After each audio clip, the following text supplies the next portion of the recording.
Senang bisa bersama kembali di hari Minggu. Dan kita akan belajar bersama-sama firman Tuhan. Hari ini kita memasuki Minggu Prapaskah pertama. Dan Prapaskah itu ada 6 minggu. Dan selama 6 minggu bahkan sampai dengan Paskah kita akan bersama-sama belajar firman Tuhan khusus dari Injil Markus. Jadi fokus kita ada di Injil Markus. Dan di minggu pertama ini, di Prapaskah pertama, kita akan belajar dari Injil Markus pasal 1, ayat 12 dan 13, hanya 2 ayat saja. Mari kita memperhatikannya, saya akan membacakannya. Segera sesudah itu, Roh memimpin dia ke padang gurun. Di padang gurun itu, selama 40 hari, ia dicobai oleh iblis. Ia tinggal bersama dengan binatang-binatang liar dan malaikat-malaikat melayani dia. Bapak Ibu Saudara, secara umum ketika seseorang ingin mempelajari lebih dalam tentang pencobaan yang dialami oleh Tuhan Yesus di padang gurun, maka catatan Markus tidak menjadi rujukan utama. Kenapa? Karena hanya terdiri dari 2 ayat saja. Kalau kita melihat Injil Matius dan Lukas, kita akan menemukan di sana penjelasan yang lebih rinci.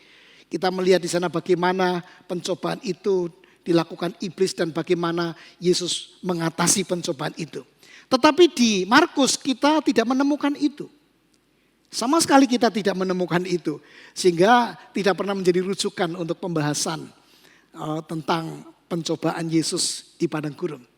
Tetapi saya pikir begini saudara. Apalagi ini sudah disediakan oleh panitia untuk mengkhotbahkan 2 ayat ini. Saya berpikir begini, 2 ayat ini yang sangat singkat. Mosok hadir itu tanpa ada pengertian apapun.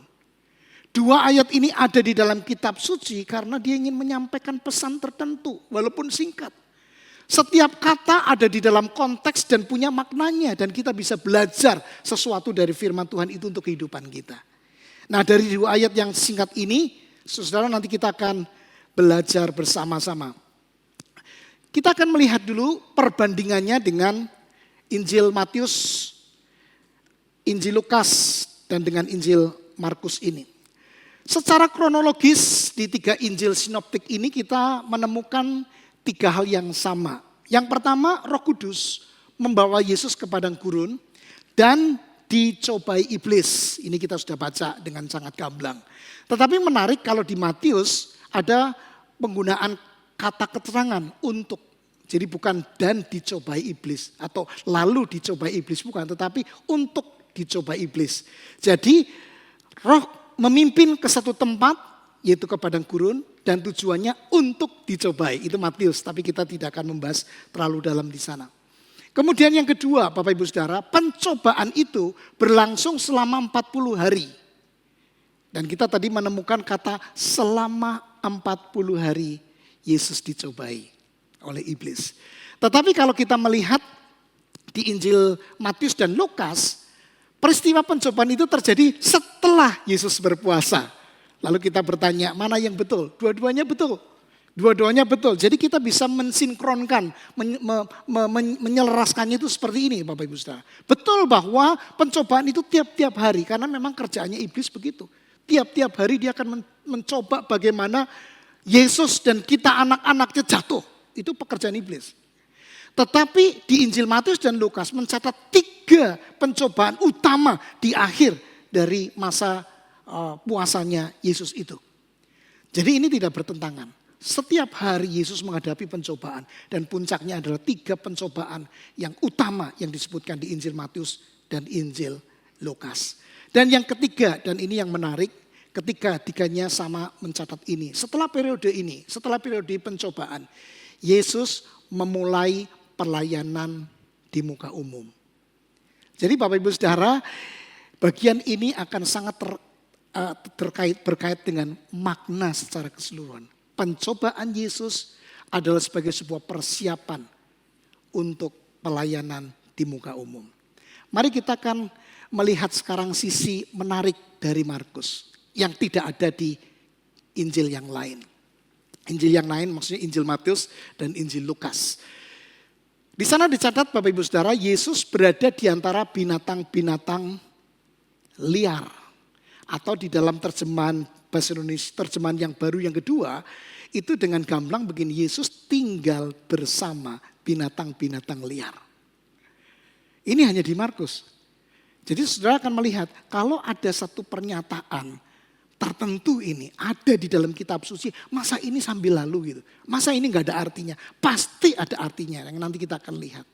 Dan kemudian ada pernyataan yang juga disebutkan di Matius, bahwa malaikat-malaikat kemudian melayani Yesus. Oke, ini secara gambaran dulu apa yang ada di Injil Markus pasal 1 ayat 12 dan 13 ini. Ada dua ayat yang sama dengan beberapa ada di Injil Matius dan Lukas, tetapi ada juga yang berbeda. Nah sekarang Bapak Ibu Saudara, saya ingin membagi pembahasan kita dalam dua bagian. Dua ayat dalam dua pembahasan. Nah saya yang akan sebutkan, jangan bosan. Yang pertama dan yang kedua ini adalah bad news dan good news. Jangan bosan dengan istilah ini karena memang dua istilah ini ada di ayat ini. Saya tidak mengada-ada, ini ada di ayat ini. Apa yang dimaksud dengan bad news?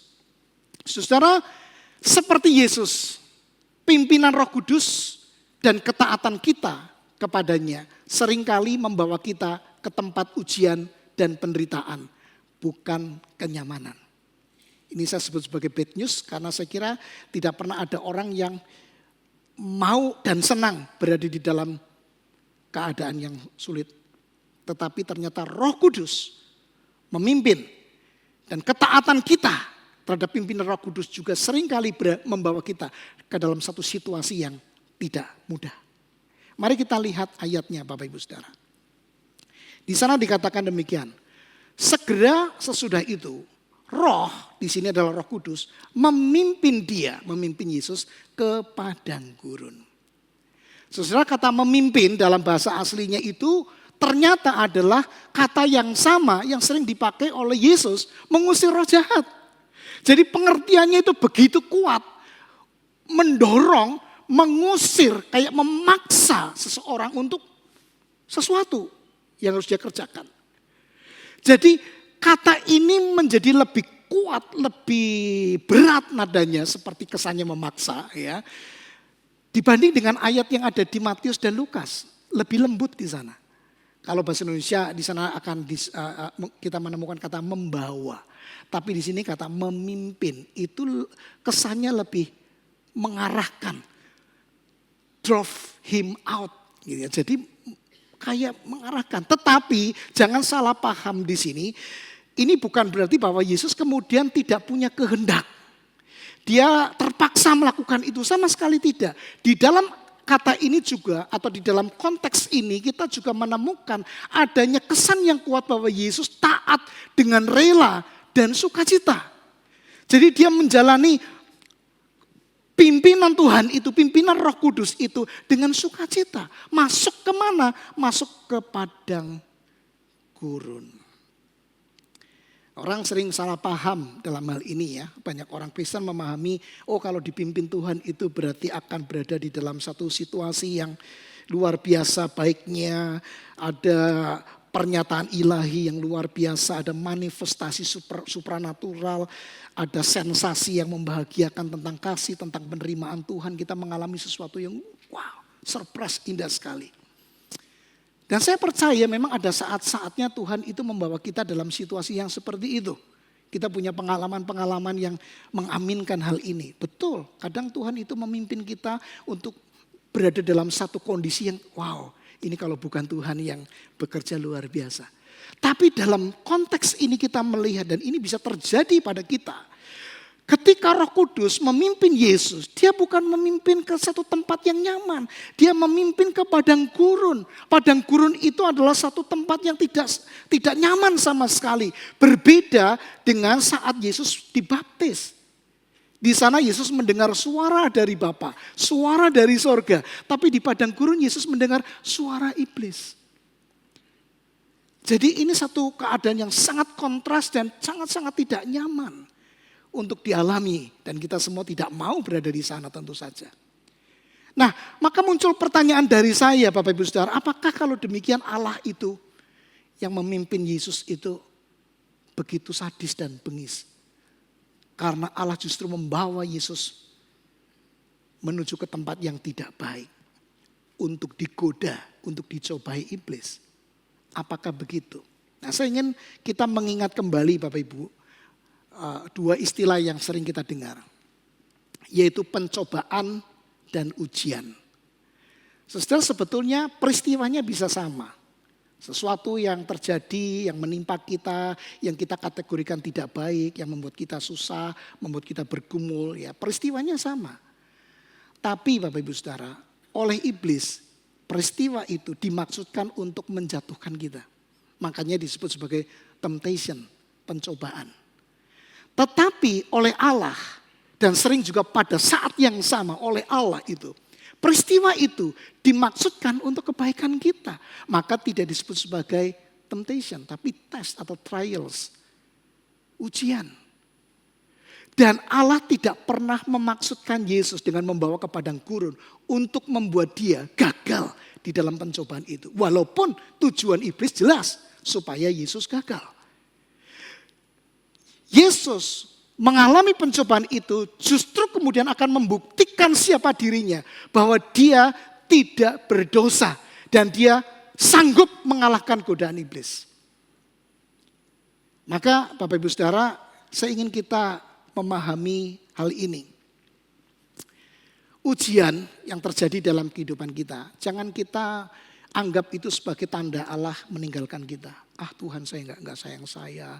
Tuhan itu tidak peduli. Tuhan cuma sayang orang itu karena orangnya mengalami keadaan baik. Saya kok buruk, saya kok sakit, saya kok mengalami kesulitan, saya kok mengalami pergumulan ini dan itu. Ah, Tuhan tidak sayang saya. Dia tidak bersama dengan saya. Tapi kita harus betul-betul punya keyakinan ini. Seringkali ujian justru merupakan proses persiapan kita untuk sesuatu yang lebih besar. Katakan amin. Amin. Dan saya ingin kita ngomong sama sebelah kanan kiri, belakang depan ya. Saudara kita, istri kita, suami kita. Ada sesuatu yang lebih besar yang akan dikerjakan Tuhan dalam hidup kita. Katakan, ada sesuatu yang lebih besar yang Tuhan sedang siapkan untuk kita. Kalau saudara mungkin sedang mengalami kesulitan, pergumulan, masalah, ya, pencobaan, ujian, apapun itu yang saudara kategorikan, saudara harus punya keyakinan ada sesuatu yang lebih besar yang sedang Tuhan kerjakan di dalam kehidupan kita. Jangan karena kita tidak bisa mengerti mengapa sesuatu terjadi, sesuatu yang buruk terjadi menimpa kita, maka kita katakan itu tidak berarti nggak ada alasan dong. Saya mengutip Tim Keller, kalimat yang bagus banget. Dia mengatakan begini, hanya karena Anda tidak bisa melihat atau membayangkan alasan yang baik mengapa Tuhan mengizinkan sesuatu yang buruk terjadi pada kita. Bukan berarti tidak ada alasan. Walaupun kita tidak paham kenapa sih ya Tuhan kok saya mengalami ini ya. Kita harus punya kepercayaan, pasti ada alasan walaupun saya tidak ngerti. Dan alasan itu pasti baik. Dan seperti yang kita tadi sepakat katakan, ada sesuatu yang lebih baik yang Tuhan sedang kerjakan untuk kita. Ini yang pertama sebagai bad news. Saya tadi sebutkan bad news tanda kutip karena dalam bad news pun ada good news ya. Ini good newsnya.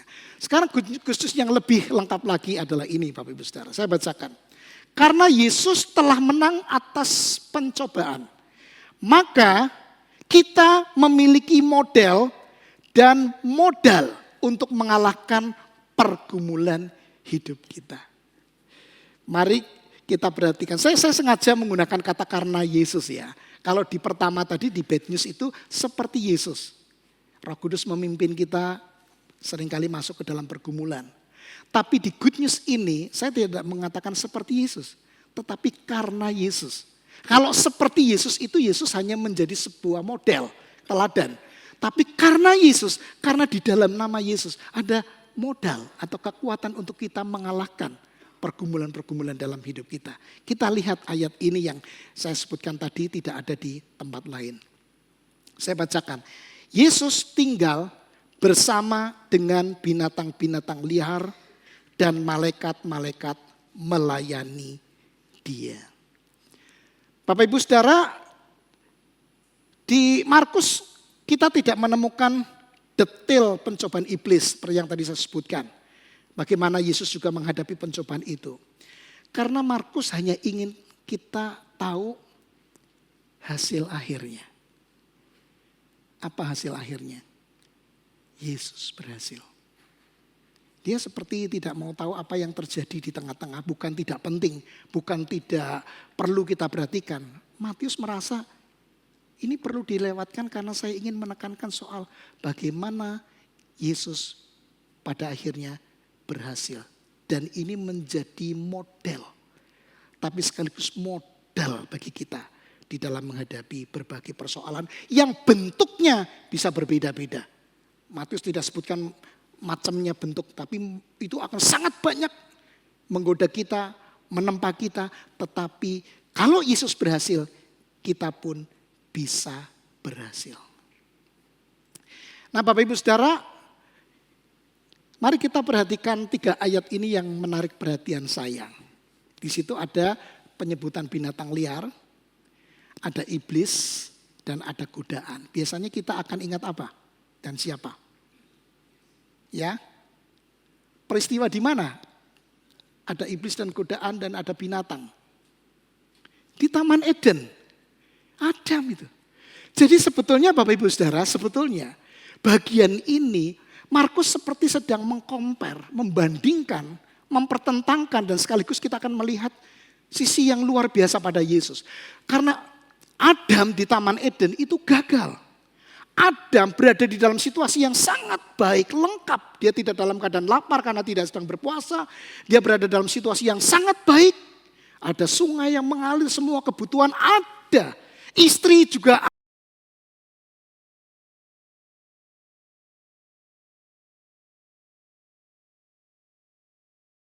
terpuaskan dengan hadirnya Allah, sebetulnya begitu. Tetapi Adam gagal. Dan di sini Markus menampilkan Yesus menghadapi binatang liar, menghadapi iblis yang menggoda, tapi dia menang. Jadi ini memiliki makna teologis yang sangat dalam. Implikasinya itu luar biasa dalam kehidupan iman kita. Saya teringat Rasul Paulus pernah mengucapkan kalimat ini di 1 Korintus 15:45. Seperti ada tertulis, dia katakan, manusia pertama Adam menjadi makhluk yang hidup. Adam itu hidup karena Tuhan yang memberikan kehidupan. Tapi di dalam konteks selanjutnya kita tahu Adam yang pertama ini gagal melakukan firman. Kemudian sebagai kontras, tetapi Adam yang terakhir dan itu Yesus. Menjadi roh yang menghidupkan. Yesus bukan hanya makhluk hidup, tapi dia mampu, punya kemampuan untuk menghidupkan. Artinya sekarang kita tahu di dalam Kristus yang telah menang mengatasi cobaan itu, kita punya kekuatan untuk mengatasi godaan. Kalau dulu kita di dalam Adam dan kita masih berada di dalam keturunan Adam itu. Tapi kalau kekuasaan Adam itu masih menguasai kita, kita tidak punya kemampuan. Di luar Kristus kita selalu gagal. Tapi di dalam Kristus kita itu punya kekuatan untuk menghadapi godaan itu. Dan ini Markus sedang mau tekankan untuk kita melihat sosok pribadi Yesus yang luar biasa. Dia berhasil mengalahkan cobaan itu. Ada 2 ayat yang penting yang selalu menghibur kita. Karena Yesus itu pernah mengalami satu pencobaan yang berat, maka dia bisa menghibur. Maka Yesus itu menjadi sosok yang luar biasa karena melalui dia dan hanya di dalam dia kita mendapatkan penghiburan. Bahkan di dalam Yesus kita juga mendapatkan kekuatan, pertolongan untuk menghadapi pencobaan. Dan ini jelas firman Tuhan. Firman-Nya itu selalu akan menjadi penuntun untuk kita bagaimana menghadapi setiap pergumulan hidup yang bisa membuat kita jatuh. Bahkan dia akan menolong kita untuk melewatinya. Saya bisa menyimpulkan bagian kedua ini dengan perkataan ini Bapak Ibu Saudara. Jika di dalam pembaptisan Yesus mengidentifikasi diri atau menyamakan dirinya dengan kita sebagai orang berdosa. Dia kan harusnya tidak dibaptis karena baptisan ini tanda orang berdosa. pengampunan dosa, dia mengaku dosa lalu dibaptiskan. Tapi Yesus harus melakukan itu untuk mengidentifikasi dirinya dengan kita orang berdosa. Tetapi Bapak Ibu Saudara, di padang gurun, jangan lupa ini. Yesus mengidentifikasi dirinya dengan kita dalam pergumulan kita melawan pencobaan. Jadi saya ingin katakan dan tekankan hal ini. Yesus tidak hanya datang ke dalam dunia untuk menjadi pengganti kita dalam menanggung dosa. Dan ini memang misi utamanya. Betul. Tapi tidak hanya di situ. Yesus, dia datang juga untuk menghibur dan memberikan kekuatan kepada kita dalam menghadapi pencobaan. Kita semua orang yang sudah percaya kepada Yesus, kita pasti sudah menerima keselamatan. Tapi jangan lupa dalam perjalanan menuju ke sana, kita perlu kekuatan untuk tetap setia.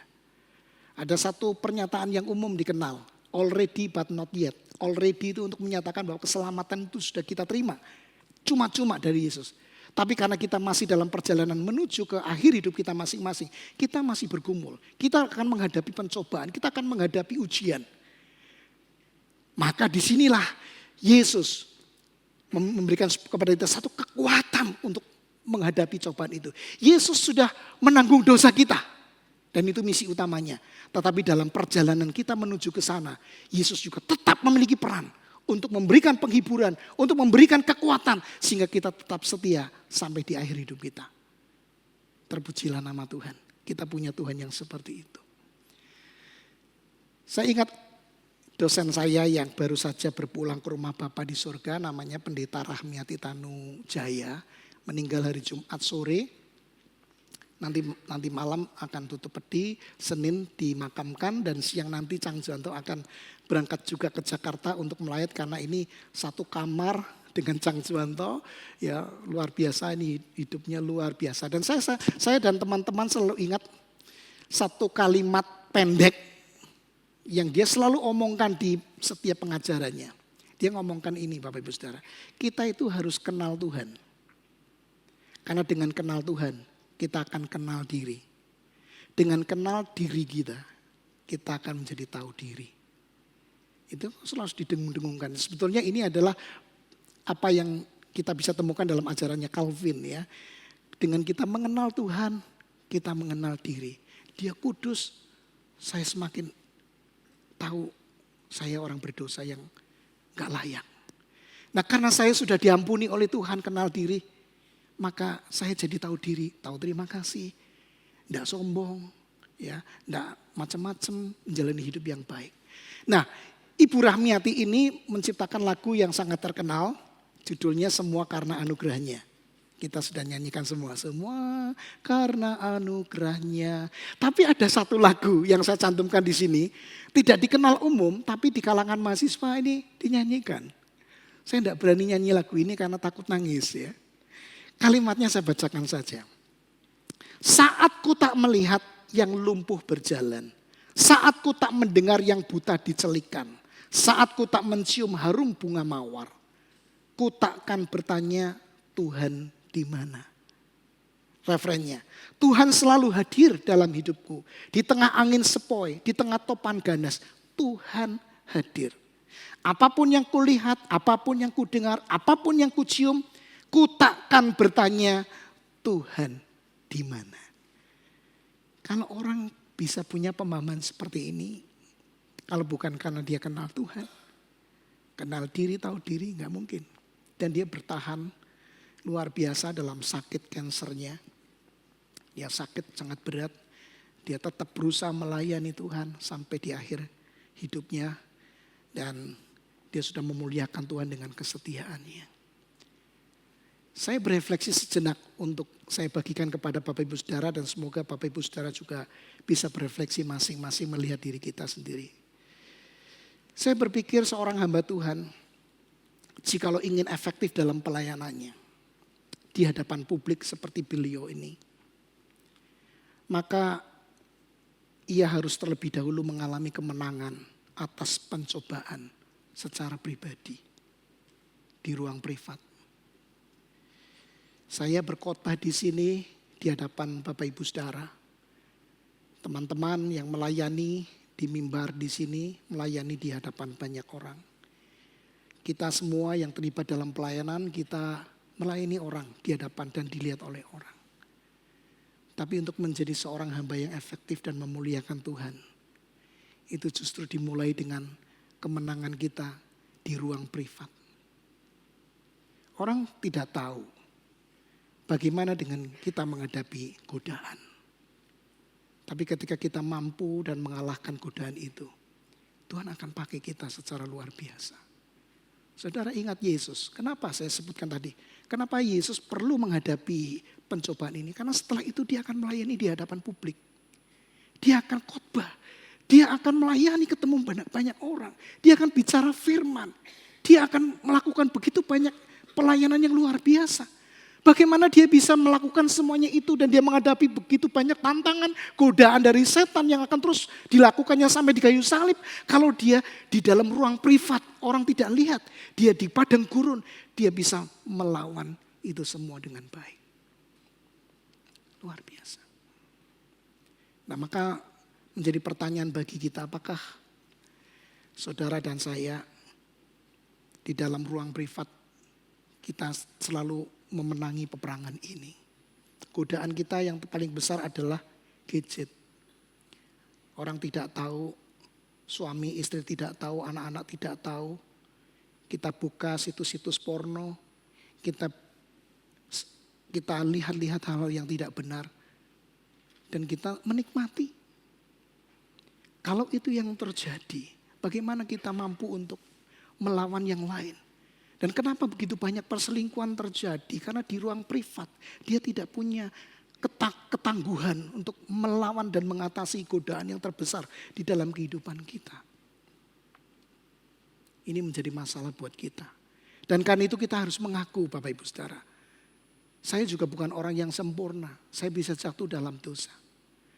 Dan bagaimana kalau kita berdosa? Apakah kemudian Tuhan akan membuang kita? Saya percaya juga tidak. Dan ini penghiburan buat kita.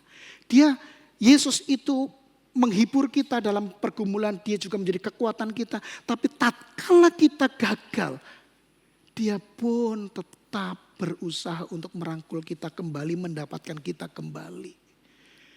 Allah tidak akan membuang kita karena dia melihat Kristus yang sempurna. Ini berita Injilnya Bapak Ibu Saudara. Tapi jangan kita lalu kemudian merasa, ya karena Tuhan mengampuni, saya hidup sembrono aja. Gak bisa. Hanya orang yang mau bertumbuh, kita harus berjuang sampai terakhir. Kita bersama dengan Tuhan melawan kedagingan, melawan pencobaan. Dan kita mengatakan aku menang karena Kristus. Kalau bukan Kristus dan kita merasa aku oke, kita akan menjadi orang yang sombong. Tapi kalau Kristus yang memenangkan, kita akan berada di balik salib dan Tuhan yang akan dimuliakan. Yesus yang akan ditinggikan. Karena Kristus kita bisa setia sampai akhir hidup kita masing-masing. Mari Bapak Ibu sediakan waktu untuk dipimpin oleh Roh Kudus. Pimpinannya memang tidak selalu membawa kita ke tempat yang baik, yang nyaman. Dia bisa bawa kita ke tempat yang sulit. Tapi yakinlah, kalau Tuhan yang mimpin, dia sedang mengerjakan sesuatu yang lebih besar untuk kita. Dan ketika kita mengalami satu pergumulan yang berat, jangan alihkan pandangan kita kepada Kristus. Pandang dia yang sudah mati di kayu salib. Dia sudah mengalahkan di awal pelayanannya pencobaan itu. Dan dia akan memberikan kekuatan. Ketika kita jatuh, dia akan mengangkat kita kembali. Karena dia mengasihi kita dan dia terus akan menolong kita. Jangan lepaskan pandangan kita dari Tuhan. Kita minta kekuatan Tuhan. Saya tidak tahu apakah Bapak Ibu hari-hari ini sedang dalam masalah yang berat. Pergumulan-pergumulan kehidupan, pencobaan yang bentuknya bisa beda-beda. Mungkin pergumulan dosa. Mungkin juga pergumulan ekonomi. Mungkin juga pergumulan relasi dengan pasangan hidup. Di dalam keluarga. Pergumulan di dalam sekolah. Mungkin teman-teman memperlakukan saudara tidak baik, membuli saudara. Saudara merasa tertekan. Saudara mintalah kekuatan dari Tuhan. Untuk tetap setia berada di jalan Tuhan yang benar. Tuhan sedang mengerjakan sesuatu yang lebih besar untuk kita. Supaya kelak kita bisa dipakai Tuhan secara luar biasa untuk menyatakan kemuliaannya.